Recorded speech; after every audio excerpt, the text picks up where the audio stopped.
I got my ticket for the long way round. Boom, boom, boom. It's Roma.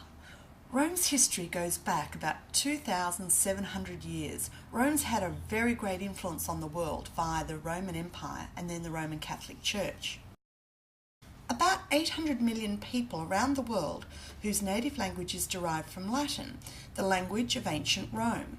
The largest of these languages are Spanish, 385 million spoken, Portuguese, 210 million, French, 75 million, Italian, 60 million, and Romanian, 23 million.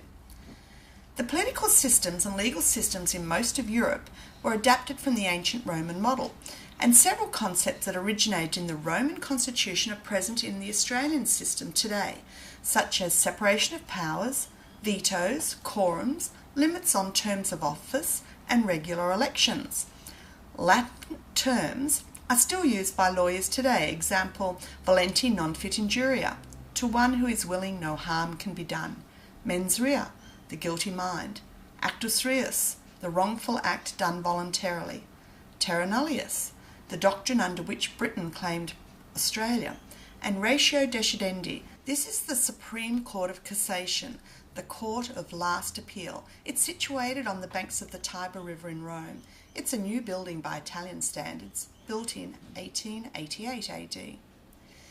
On the other hand, this bridge, Ponte Sant'Angelo, was completed in 134 AD by the Roman Emperor Hadrian to span the Tiber from the city centre to his newly constructed mausoleum, now called the Castle Sant'Angelo.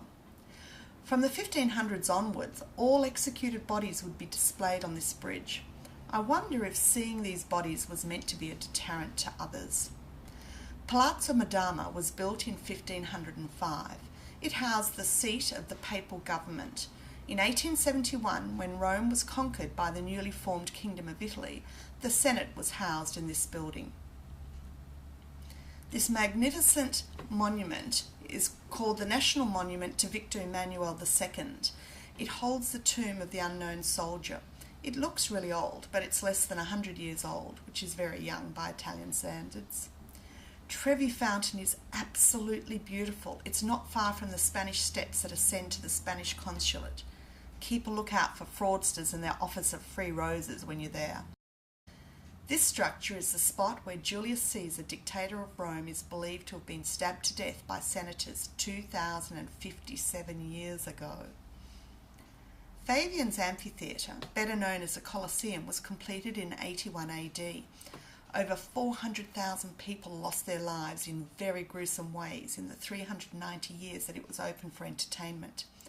The 55,000 spectators could all be seated in 25 minutes, as there were 84 entrances. Entry was free, and spectators were even fed. They could even flood the Colosseum to hold miniature naval battles as part of the entertainment. Our trip to Rome was enhanced by our singing taxi driver, complete with the hand movements as he drove. His favourite saying, whenever we came across any bad drivers, was, "That's Roma," with a shrug of his shoulders and the movement of his hands. Dipinto di blu, blu, blu, felice di stare lassù, su, su, e continua a volare felice più in alto del cielo e ancora più su. La tua voce è una musica dolce suonare per me.